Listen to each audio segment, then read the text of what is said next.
significant progress toward those goals within 6 months of the order being signed. There's a term, it's called equalization. Nobody wants to mention that term.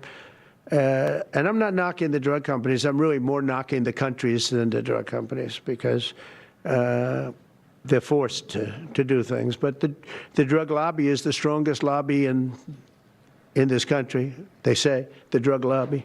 It's between that and lawyers. And they have a lot of power. But starting today, the United States will no longer subsidize the health care of foreign countries, which is what we were doing. We're subsidizing others' health care. Countries where they paid a small fraction of what, for the same drug, that what we pay many, many times more for. And we'll no longer tolerate profiteering and price gouging from Big Pharma. President Trump is praising U.S. and Chinese negotiators in Geneva for striking what he calls a deal over trade Sunday. White House Press Secretary Caroline Leavitt calls it a good start. This is an extraordinary first step in the right direction. And thanks to the strength of President Trump, Secretary Bessent and Ambassador Greer were able to cut this initial deal with China. China agreed to reduce their tariffs on the United States by 115%. They also agreed to continue having discussions about opening Chinese markets to American-made products and goods. New polling shows that 52% of adults agree with President Trump's handling of issues in which men pretend to be or claim they are women. But this hasn't stopped a pair of Democrat Senate candidates, John Ossoff and Haley Stevens, from co-sponsoring a bill to make so-called gender identity a federally protected class. Jamie Franklin is the founder and CEO of the Conservator. I mean, I cannot believe that Democrats are continuing to double down on this issue. It is insane to me. Over 80% of Americans, Democrats and Republicans included, do not want men in women's sports. And look, I was a female athlete. I have a daughter. I care about her future. I want her to have the same opportunities that I had, and I care about her safety. And where are the feminists lining up on the street to protest this? It's almost hypocritical at this point. But I'm telling you, as a Republican, a piece of me loves to see them double down and die on this hill because it'll make for an easier midterm and a better 2028 for us, for sure. Transportation Secretary Sean Duffy sounding the alarm as delays and cancellations plague Newark Liberty International Airport. He blames Democrats for lasting issues, saying they did set aside money for upgrades. They spent $1.2 trillion, the biggest infrastructure build ever known to man. And barely any money went to reform air traffic control. They actually spent less than $1 billion to do this job. And by the way, it's going to cost tens of billions of dollars to fix it. An advocate for health freedom disagrees with comments from Dr. Oz. Chris Woodward explains.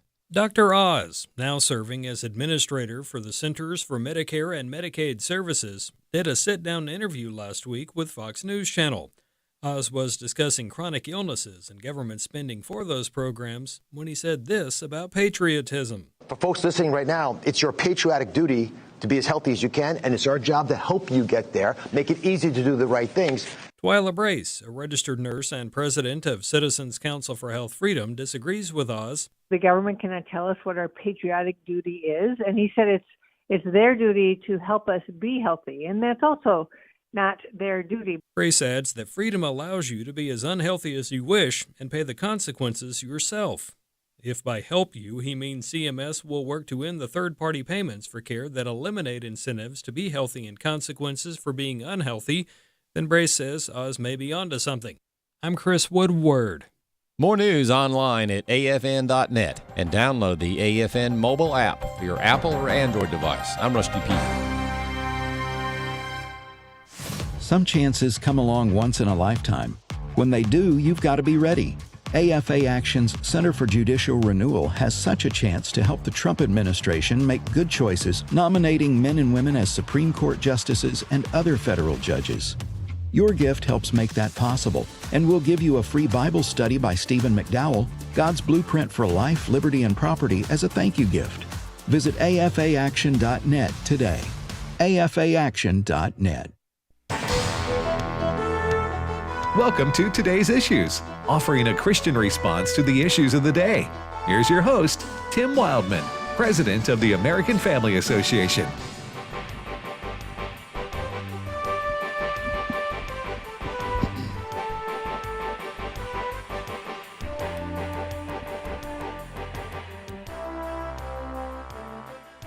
Hey, good morning, everybody, and welcome to today's issues on the American Family Radio Network for this Monday, May the 12th, 2025. Joining me in studio is Fred Jackson. Good morning, Fred. Good morning, Tim. And Chris Woodward. Good morning.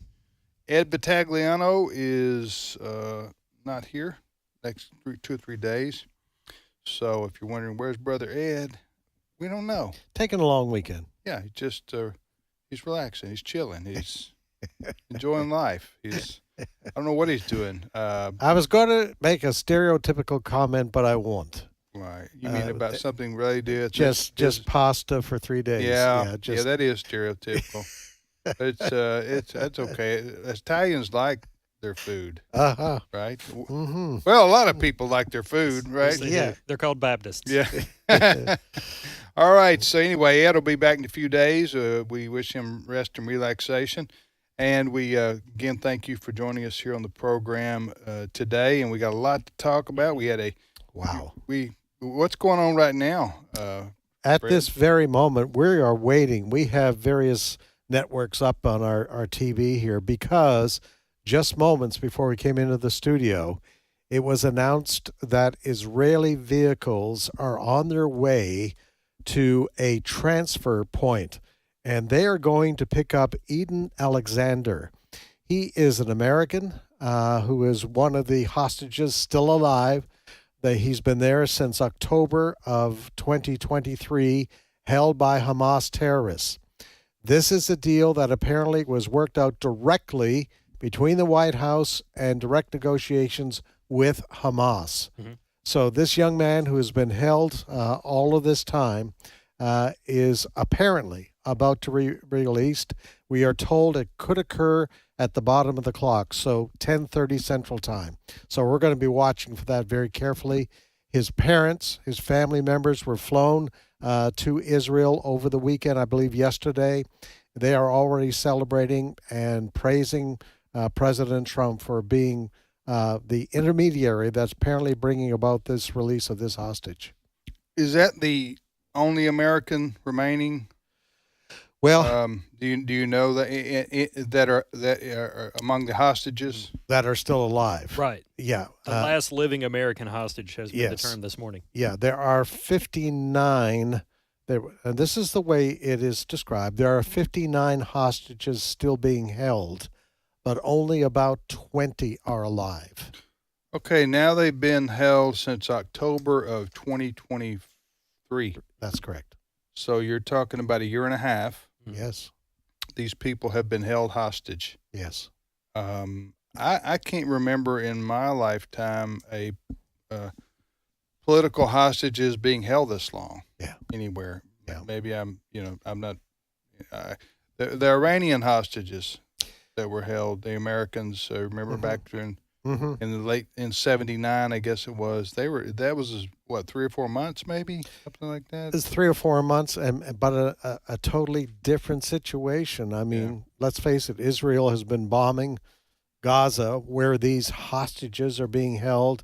The hostages that have been released so far talk about just horrific conditions living in these tunnels underneath Gaza. And what do you think Hamas? Why do you think Hamas continues to hold the hostages, release some and then keep some? Why do you think that is? Well, I think it's part of it is the reason they carried out this massacre in October of 2023. They hate the Israeli people. They want Israel out of Israel. That's the bottom line.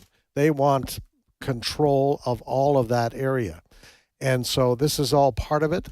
And of course, I think Hamas underestimated Israel's resolve not to stop this war until it is over to Israel's satisfaction. Mm-hmm. They thought the world community, which has condemned Israel, we're well aware of that, including on university campuses in this country, they thought Israel would cave. And Israel has said, no, we're not putting up with this anymore. We will not stop until Hamas surrenders. Yeah. It has been 583 days since October 7th, 2023 to today. According to the State Department, the Iranians held the Americans hostage for 444 days. Yeah. Yeah. Well, the news is today the last living American hostage by Hamas is being released in the next couple of hours. We'll be watching. Yeah. Yeah. All right. So we will see what happens there.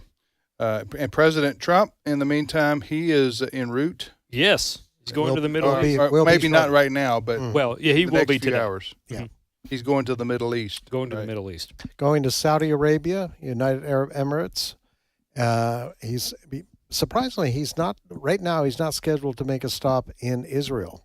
And he's going to Qatar, which gives rise to another big story today. Qatar wants to give the United States a Boeing 747-800. And that's making a lot of news. Yeah, I had one of those. I don't know. They're somewhat overrated. Yeah. He was asked about it this morning at a press conference, and he said, well, it wasn't a gift to me directly. It was a gift to the Defense Department. So, but now, okay, people may be going, what are you talking about?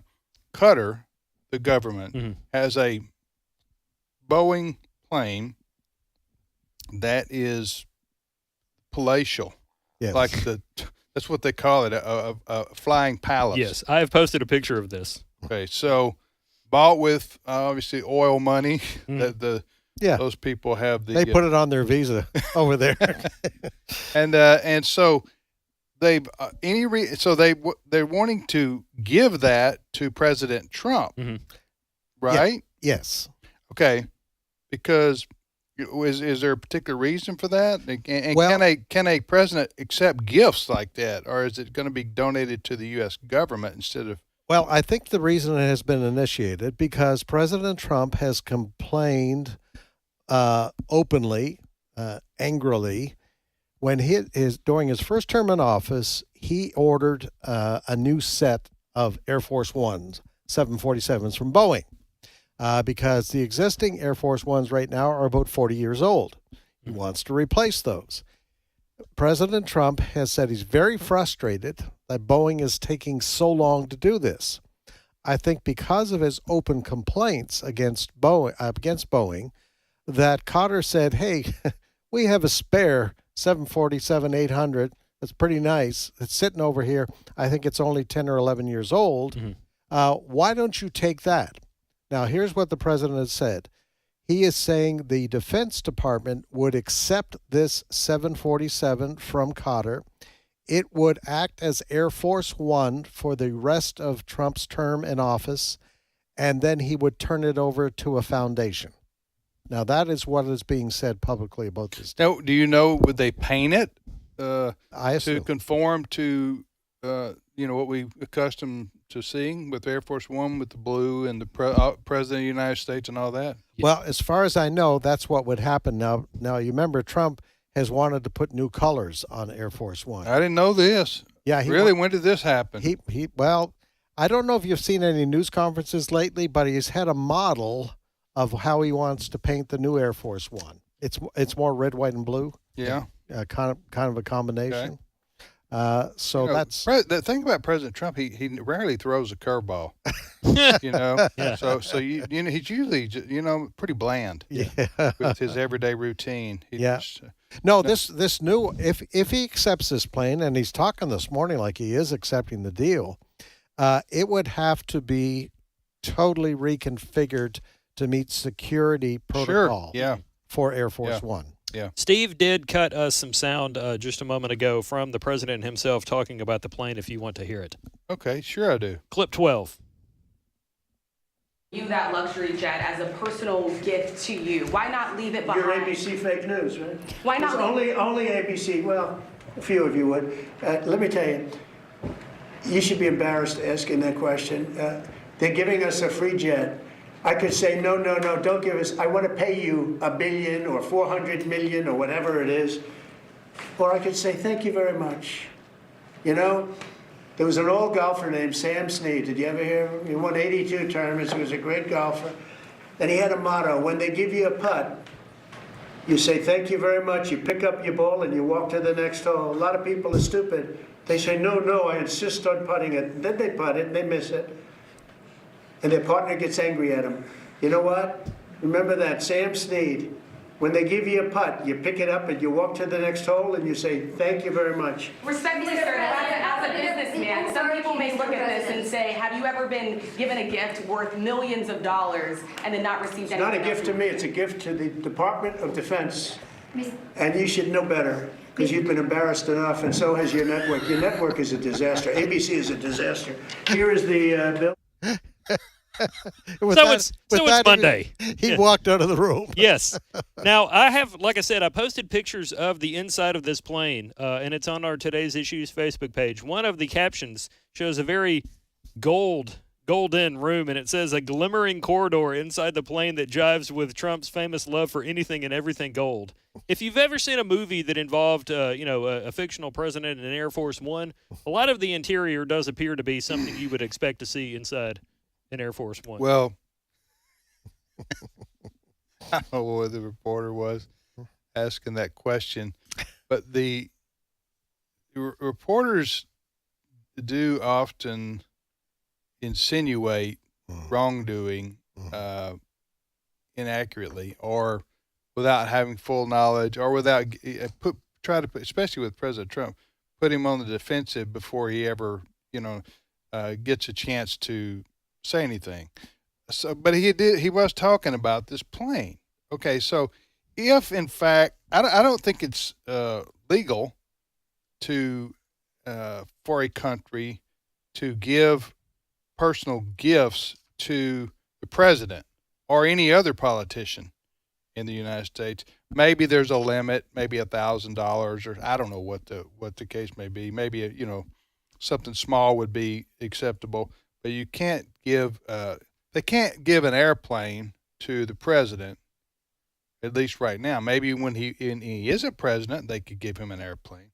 But the idea of a gift of that nature, because the idea is to avoid a conflict of interest and to avoid, they're going to give me personally a big gift so that I will do them favors on tariffs, for example, or something like that. So you'll want to avoid that kind of a look. But she was saying, didn't she say have you been able to given a personal gift? Yes. Didn't she say that? Okay, well then, see, she's accusing him of acting illegally. Yes. So that's why he got offended and said you're fake news. And that's been the spin this morning and the lead up as the story has been building, is that the president is putting himself in a quid pro quo situation where now he owes Qatar something. Listen, President Trump doesn't even need a plane. No. Okay, he's got Trump One or whatever it's called that he uses when he isn't president, which is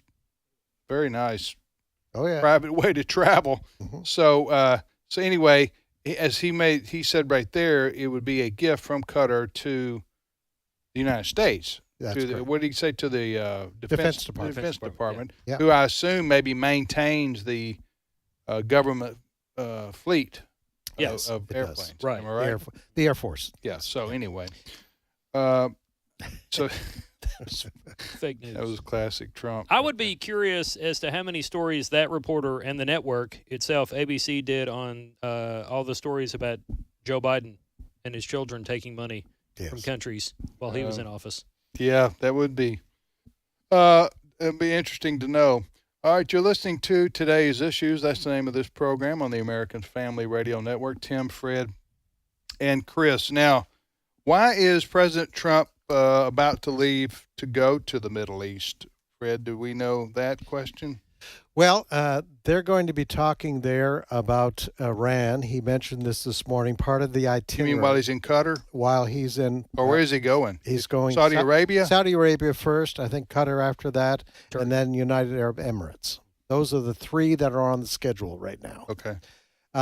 There's going to be... He did say that high on the agenda is certainly Iran. Trump has said we will not allow Iran to have nuclear weapons, and so that's part of the discussion. There's probably more than that, but also he said during this news conference, which just wrapped up a few moments ago, that this Thursday, at the moment, there is a meeting scheduled in Turkey, in Istanbul, between Zelensky, the Ukrainian president, and the president of Russia, Vladimir Putin. Now, Zelensky has said he's going. I don't think there's a firm commitment from Putin yet. But the president says that he believes there is greater potential today for at least a 30-day ceasefire in that war. Now, what we were told this morning is that apparently in the last week, Germany and a few other European nations have said that unless Putin agrees to this ceasefire, that they will start putting extra sanctions on Russia. So the pressure is on Russia to agree to this ceasefire at least. And then if this happens, this will be historic, that Putin and Zelensky will meet actually in a room face to face. Trump was asked, while you're over there in that part of the world, would you go and meet with them? He said, if the situation is proper, I wouldn't mind flying up there to Istanbul and sitting down with those other two leaders. That would be something. Yeah. Anything else on that story? No. So Zelensky and Putin, Ukraine, Russia, are scheduled to or may meet. They have been in invited. Turkey. They have been invited by Erdogan. Okay, I got you. The head of Turkey, to come there. We are told this morning that Zelensky has agreed to that meeting. Okay. We're not firm yet on whether Putin would send a delegation or he would go himself. Yeah, I would doubt he would go himself, but we'll see. We'll see what happens. See what happens there with that situation. But again, President Trump's he keeps a very demanding schedule, as all presidents do. But with Biden, he didn't keep a very demanding schedule. I say with all presidents, most all presidents do keep a very demanding schedule, and it's very rigorous on their physically and mentally. Despite the fact that they have, or maybe not despite, it's not the word, but I know they have a lot of aides, and they have a lot of people to help them and people to tell them to take care of everything. But still, I'm talking about the basically the information that you have to process on a daily basis as President of the United States would just wear the average person out in about 10 days. They'd say, I don't need that. You know what I'm saying? Yeah. With President Trump, of course, I do think President Trump said one time a year ago or so that he was basically built for this. And I do think that his prior experience in his life as a real estate mogul in New York City, and then he did the Apprentice TV show. I do think that and some people are just naturally gifted to be able to juggle, 5 things in the air at one time, right? Yeah. You mentioned that. In his spare time this weekend, Trump arranged a ceasefire between India and Pakistan. Yes. He talked about that as well this morning. Do we have We do have some audio from him. Okay, let me just explain for people who don't know, because there's been so many stories domestically and internationally with the new Pope and everything like that. There's been a skirmishing, not a full-scale war yet, thank the Lord, but between Pakistan and India. And both these countries have nuclear weapons. Yes. This is a very volatile, dangerous situation. And they've been fighting for the last, 2 weeks? Yes. But since that terrorist attack, a terrorist attack by Pakistani against Indians, true?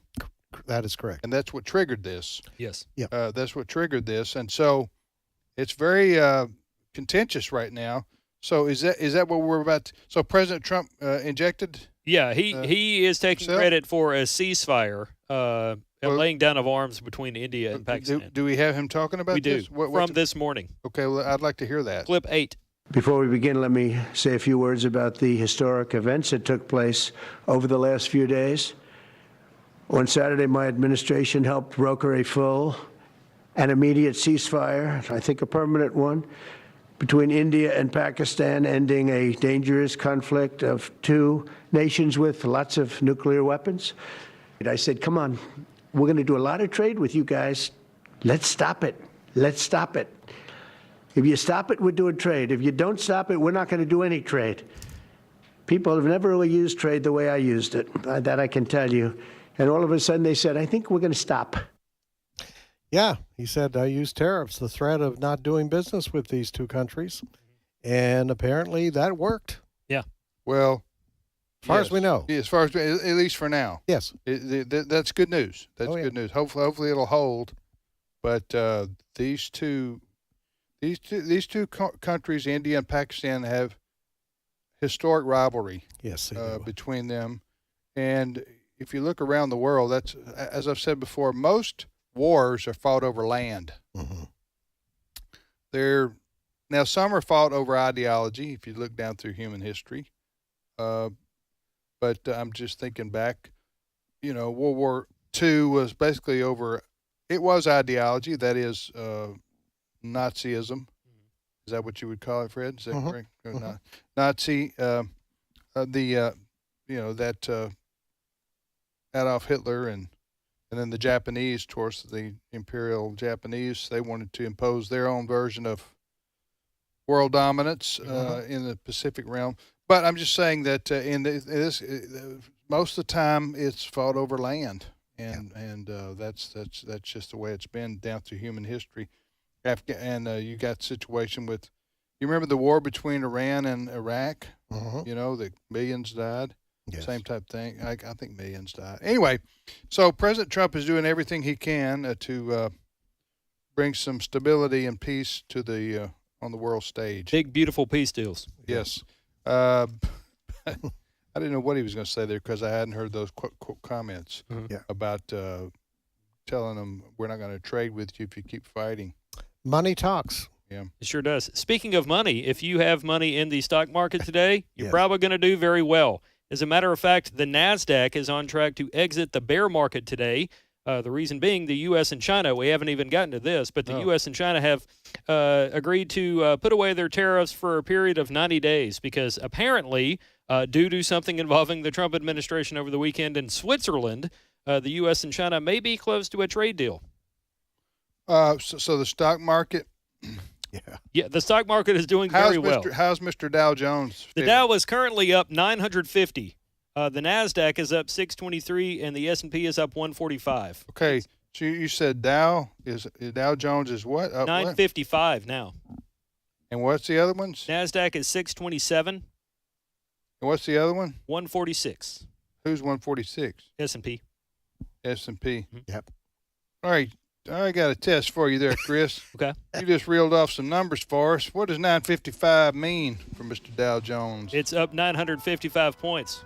We may actually see 43,000 on the Dow. Is that good, really good, or great? That's great right now, considering what we've experienced for about a month. That NASDAQ number is even bigger. Yes. A lot of tech stocks involved in the NASDAQ stuff there. Yeah. Yeah. So the stock market is, what do you call it? A roller coaster. It's schizophrenic. Very. Represents schizophrenia. Yeah. On a financial scale, right? All right, so it's up right now, and basically because of the news out of Switzerland that the U.S. and China, and we can talk about this more when we get back from the break, have reached a trade agreement. Yes. We'll be back momentarily. Stay with us.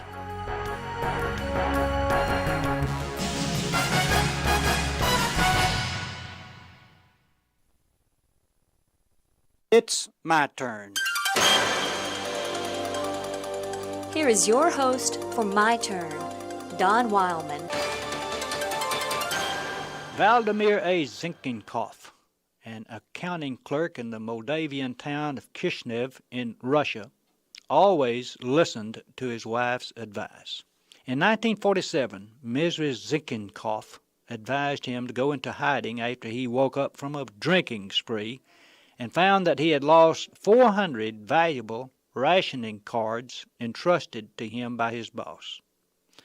From 1947 to 1969, 22 years, the frightened clerk stayed in a small room of his house and never stepped outside. In 1969, Mrs. Zinkenkopf died, and Vladimir went to the police to turn himself in. You know, Vladimir was like so many people. Too many of us, when we're faced with some problem, always try to do our best to avoid the problem rather than facing it. This is what Vladimir did. He hid from the problem, ran from it, hoping it would go away. He was unwilling to face up to the situation, so he wasted 22 years of his life hiding from the problem. We never solve any problem by running or hiding from it. We solve our problems only as we meet and deal with them as best we can. True, no problem is pleasant, but pleasant or not, we still must deal with them. Remember the Galilean? He had a way of dealing with his problems. He never ran from them. He never hid. He faced them, met them head on as they came. He was prepared for them. I guess we could learn from that, to be prepared. It's what some of our modern-day business people call being on top of the problem. But it's hard to be on top of a problem that you aren't prepared for. Then, too, the Galilean had confidence that there was no problem big enough to whip him and his Creator. He had full confidence in that. He never doubted it, never wavered in his firm belief that his Father was sufficient for all occasions. And you know, it's something of worth in that also, to have faith that our Creator is there, come what may, to know that He will never forsake us, never leave us alone. It gives a person the ability to face problems that others run and hide from. Oh, there was one other thing about the carpenter. He was willing to face any problem that lay before him with full confidence and assurance that he could accept the solution offered. True, he did not always have the solution he wanted. Remember the cross? But staying true to his Father and himself, he took the solution that came and made it work.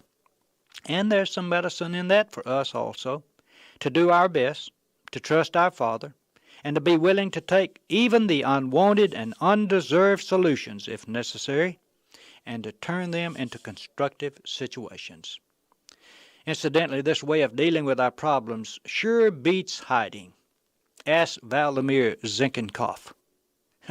After hiding for 22 years, he was told that the cards he had lost while on the drinking spree were found in his desk drawer. Incidentally, they were found on the day he went into hiding some 22 years earlier. This has been My Turn with Don Wildmon, a production of the American Family Association.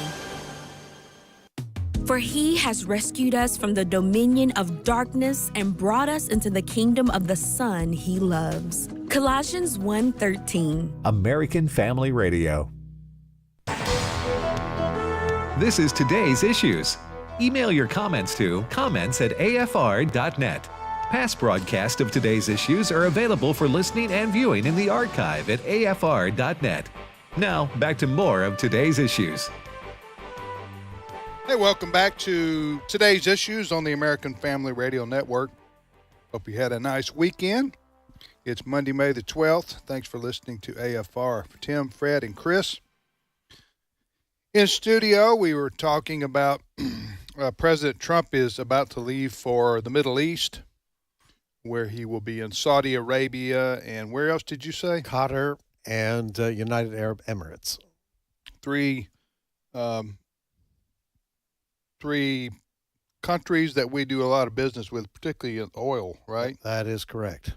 That is correct. And so we're just seeing Air Force One taxiing out to take off. So are those the only three scheduled stops for the president? Those are the only, and you use the word scheduled. Scheduled, because yes. I was thinking he may go to Israel sometime soon, I would think. He may. Because he hasn't been there in his second administration yet. That is correct. That is correct. But it's not on the official schedule. But he's right there. That's why what made me think maybe he'll stop in in Israel. Yeah. But we'll see. This is President Trump. He kind of does what he wants. Pretty much, yeah. Have you noticed that? Yeah. Do you think when the seatbelt light comes on Air Force One and he's not buckled up, like, does the person go, "Excuse me, Mr. President, you need to buckle"? No, they don't. He says, "Bring me my Big Mac." That's right. You're fake news. Yeah. I'll take that now. Bring me my health food. All right. So anyway, that's the. So we're watching as the Air Force One taxis out, getting ready to take the president. Yeah, the current Air Force One. Right. Maybe he'll come back with a second one. Who knows? That's the talk. That's the talk. But also, so some big things have happened. I know that most of our listeners pay attention to what's happening in our own country, and that's where our focus should be. But some big things have happened in the last few days internationally. The president was talking about he said, "I have initiated talks with India and Pakistan and told them to stop their war. Mm-hmm. Don't let it escalate. Stop it now, because in order to trade with the U.S., no war." That's right. Between the two countries, and Mm-hmm. so they've agreed. They've agreed, and that's what President Trump was talking about. Also, Zelensky and Putin, Russia, Ukraine. That war's been going on for what, a year and a half, 2 years now. So 2 years now. Oh, at like least, that. yeah. And those two leaders are might very well be meeting in person in Turkey. That's right. On Thursday. Mm-hmm. So we could have some good news there in terms of a ceasefire between those two countries. Ukraine and Russia have been fighting now for 3+ years. Yeah. That long? Mm-hmm. I know that at first people thought Russia would crush Ukraine in a matter of weeks, and that didn't happen. Nope. No. And they've been fighting it out, very bloody war. Thousands and thousands and thousands of people have died. It's been horrible. Horrible. War is hell, as they say, and that's more. You're seeing that with Ukraine and Russia. All right, so you're listening to Today's Issues. What's the next? We talked prior to the break about, the United States and China have been meeting in Switzerland the last few days to hammer out a trade agreement which both sides can agree to. This is in response to President Trump's tariff. Yes. Tariffs on China. Yes. Yep. Saying they are an unfair trading partner, and he wants to level the playing field in terms of tariffs and so forth. And so China, some would say China blinked here and came to the negotiating table. Yes. But we don't. So what's the result of? You have comments from the White House on this? We do. Because this is big. This is excuse me if I interrupt you. Oh, yeah. I was talking to somebody 2 or 3 days ago, and I was about Trump's tariffs, especially. There are a lot of people who support President Trump who are upset with the way he's doing this. And I don't really have an opinion one way or another. But I guess, I can understand how they feel. These people, again, these would be people who voted for President Trump and support his efforts. But it was like too much, too fast, too soon, and it came as a shock to a lot of American businesses. And this person was telling me, he said, I have friends who are about to go out of business because of the tariffs related to China in particular. Have y'all heard these? Oh, yeah. Stories? Farmers in various states here in the U.S. have been voicing their concerns because we send a lot of soybeans, we send a lot of pork, chicken, and beef to China because of their growing population. China actually has had a growing workforce in terms of they've been paid better. And as a result of having a little more money in their pocket now that the communist government's not robbing from them, they're buying meat, and we're a big supplier for them. But I think you're going to have more than a 90-day, what do you call it? Pause on these tariffs. You're going to have something permanently hammered out, and I'm talking in the next week or so, in order to save some of these businesses in the U.S. that are going to go under because of the tariffs imposed by China and the U.S. being in a trade war, because people can't operate on 90 days, maybe. They got to have something. You know what I'm saying? Oh, yeah. I've talked to some people who know people who have like small businesses who make things and specialty items and stuff like that, and they're going to go out of business because they can't get products from China. Yeah. So what did you have comments from who about the Chinese U.S.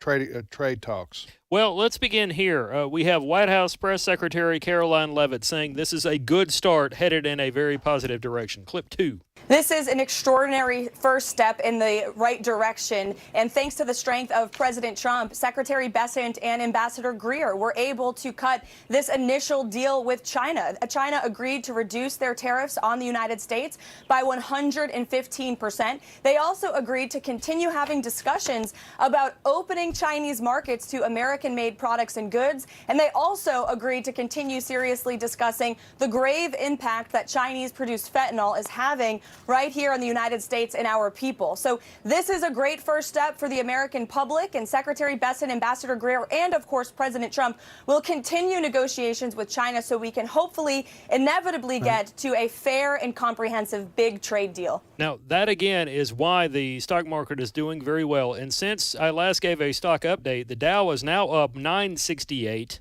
the NASDAQ 636, and the S&P 147. Yeah, this agreement that was worked out is significant. The U.S. agreed to drop its 145% tariff rate on Chinese goods by 115 percentage points down to 30%. So from 145% to 30%, while China agreed to lower its rate on U.S. goods by the same amount down to 10%.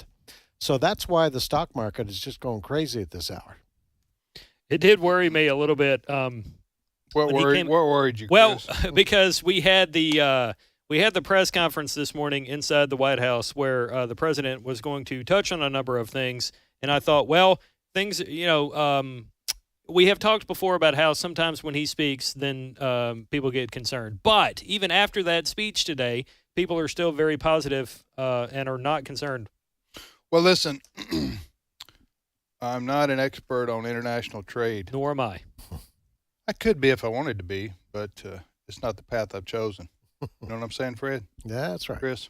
Mm-hmm. And I'm not bragging. I'm just saying. But I will say this. The United States of America and China, what is the formal name of China? CC? Are they the People's Republic? The People's Republic. Is it People's Republic of China? Correct. The People's Republic, where we have no rights of China. Anyway, we are joined at the hip. Okay, the U.S. and China are joined at the hip. We cannot survive without each other. True. At least survive as we know it, as we know our countries today, because China makes a bunch of stuff, and we buy it. Yep, that's right. We, the United States, are a consumer-driven economy, and have been now for a couple decades, I would say. But now President Trump is trying. They're trying. China has been charging tariffs on products that we make that we send over there, and we've not been doing that same against them. That is what Trump has said. That's what he's trying. He's talked about that for decades. Oh yeah. Yeah, exactly. Now, some people will say, well, we just need to make more of our stuff. And I get that. And I agree with those kinds of arguments. But we can't start doing that tomorrow. China has for a long time made our stuff. Yes, we're a big customer base for China. And we could look to India or Thailand or the Philippines, some other big company or country in Asia that does manufacture stuff for the West. But they can't start doing that tomorrow either. You know, it's amazing to me how much stuff China makes. That's right. Obscure things. You just go, you got a piece of equipment that goes to a something that you rarely use, and you go, who in the world makes this kind of thing? And you look at they made in China. Yep. Somewhere in China they're making products that now they do ship them around the world, but basically the cargo ships from China go to the U.S. They go to either the Los Angeles area, Yep. or I guess maybe Seattle, and then some of them go through the Panama Canal, come up to the New Orleans or Miami or somewhere like that, or maybe the East Coast. But China makes the stuff, man, and we buy it, and it's been that way for a long time. fault. And let's be honest, the American consumer has become accustomed to the lower prices because it's made in China. Because it's made or foreign made, Mexico or whatever. Slave labor, and the American consumer has become accustomed to this. Yeah. Now it isn't altogether slave labor. Not altogether. There are jobs. It is in China. low wages compared to what we would pay somebody. Yes. Yeah, but it's a communist country, so they pretty well set the cost on what their folks make over there. That's been one of the concerns with, if we even if we had the infrastructure here to make stuff, unions would require a person to be paid X amount of dollars for doing that per hour, whereas you can pay somebody that's 12 in China to make it. That's why I don't think it's reasonable to expect a lot of manufacturing jobs to, quote, come back to the U.S. This isn't the 1940s, okay, or 50s or 60s.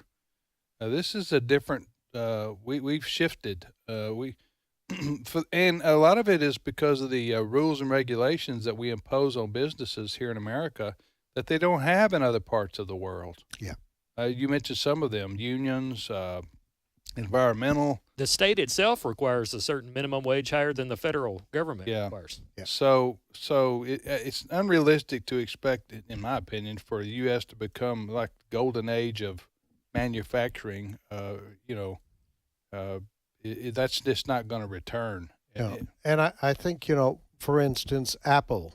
There are American companies that have gone and they have built factories in China and used Chinese labor. Right. Apple is one of them. Right. Now, Trump is making a big deal even this morning again that Apple is going to invest now more largely, we'll put it, in the United States and bring some of that work back home.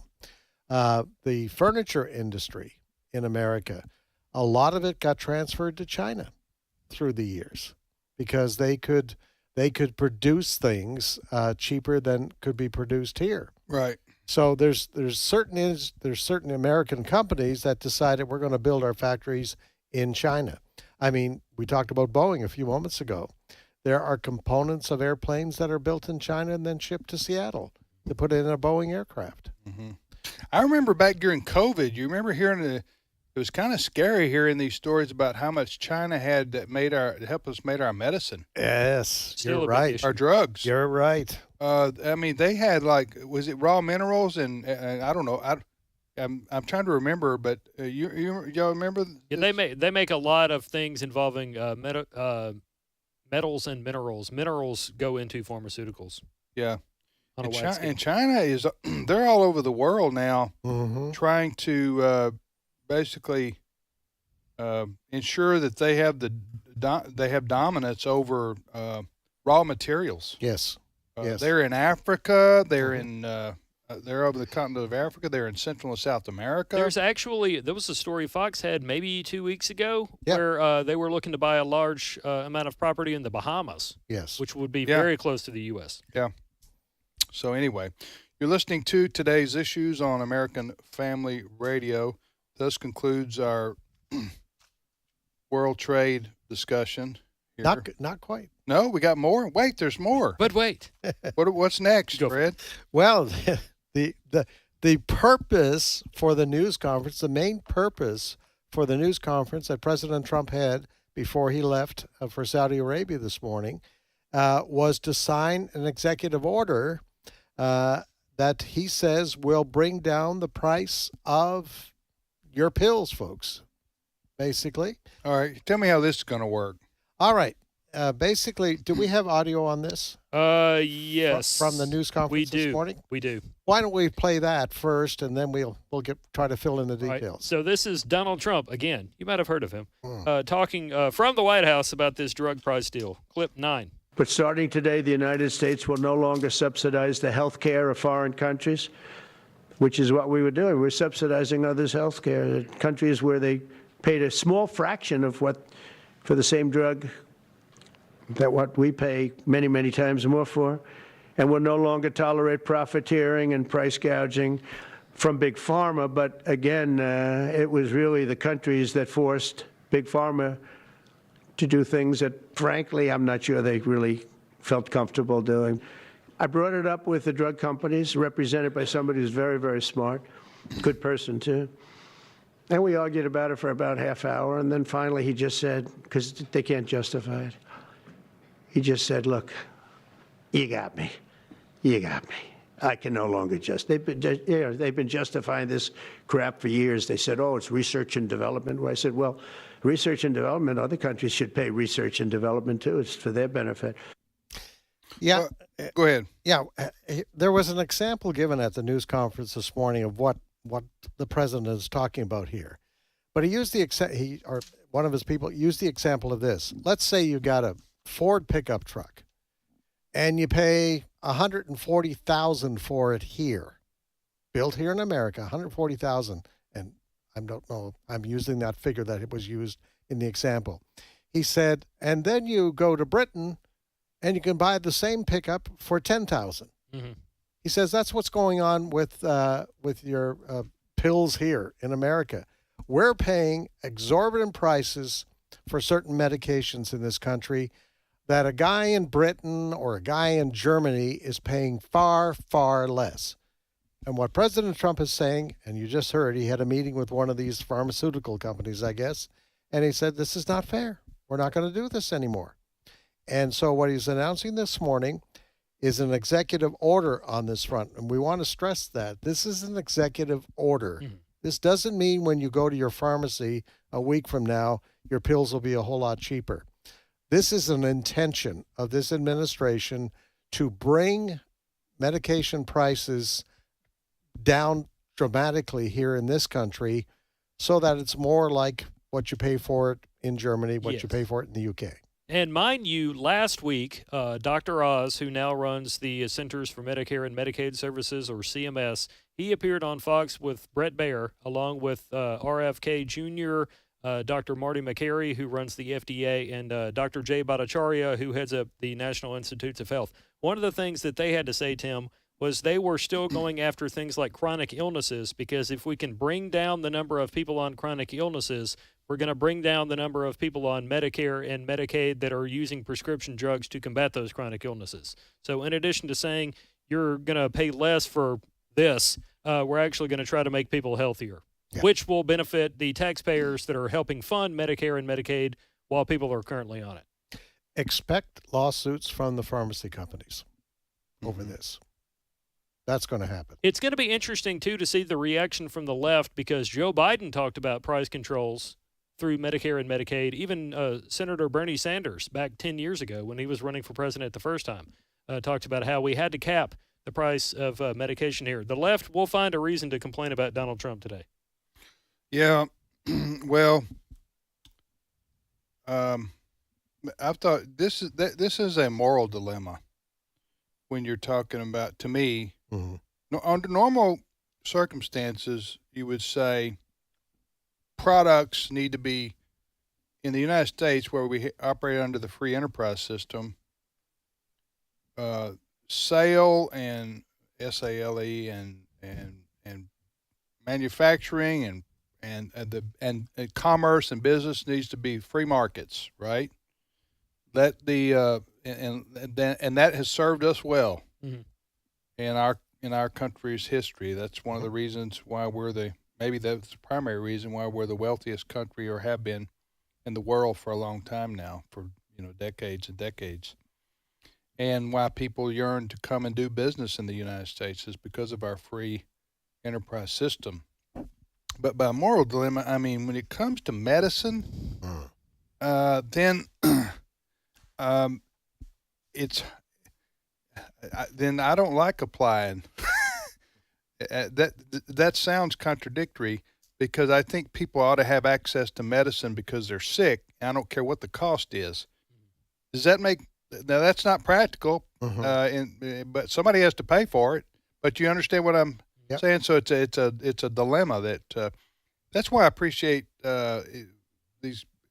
like St. Jude's, for example, the hospital in Memphis, which does cancer treatment for children. Yeah.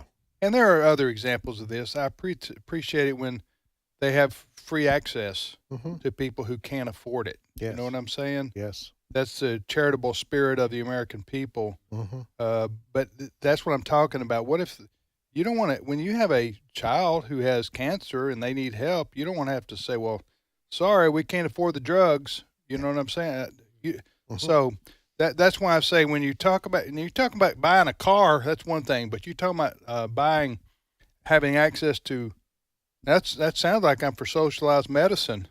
And I guess I am to a certain extent. Yes. And we already have socialized medicine. Yes. To a certain extent. We do. And we had. Go ahead, Fred. Well, it's called Medicaid. Medicare. Obamacare. Yeah. You know, there are people who don't pay a penny for their medical care. So it's happening in this country. But I think what Trump is trying to do, it's called, he says, I'm instituting a most favored nations policy where the United States will pay the same price as the nation that pays the lowest price anywhere in the world. That's the wording. He says our country will finally be treated fairly and our citizens' health care costs will be reduced by numbers never even thought of before. So what's interesting about the Trump health care department, kind of headed by RFK Jr., he says they're going to lower the cost of these prescription drugs. That's one part of it. But part two is to change the focus of our healthcare system. And this is quoting RFK Jr. He had an interview with Fox last week. Is that we're going to get away from managing sickness to managing better health care for the American people, which goes to... You mean preventative? Preventative, which goes to what RFK wants to do. We're going to get rid of these chemicals, coloring of cereal. Right. We're going to, color our cereal, our Fruit Loops or whatever the case may be, with dyes that come from fruit. Beet juice, and that sort of thing. So that's just one. They're not going to force that on us, are they? No, but I don't know if I don't even. He's going to force it on the companies. Yeah. I've never. Beet juice. Beet juice is something that Pepperidge Farms has been using for a while to color goldfish crackers. Is that good or bad? What y'all saying? It's natural compared to like natural. Red Dye 40 or whatever. Your body is not being forced to deal with chemicals that don't belong in your body. The dye and he thinks that's one of the reasons why he says we have more people with something like heart disease or kidney failure today than we might have had when you guys were kids. Let me digress just a little bit on this topic. We got a minute to go. I would like to come back to what you're talking about, but what Joe Biden did as president by letting 12 million people into our country illegally, he increased the stress on our healthcare system enormously. Yes. This is what these Democrats do.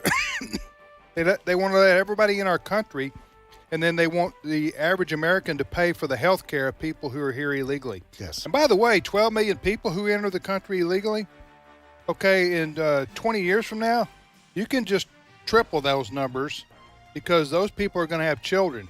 Yeah. And then they're not going to have, they're not going to be legal citizens, but at least as it stands now. So they're still going to have access to our free healthcare system, which is not free, which is costing us an enormous amount of money, and that's what Joe Biden's gift to the U.S. cause. We'll be back.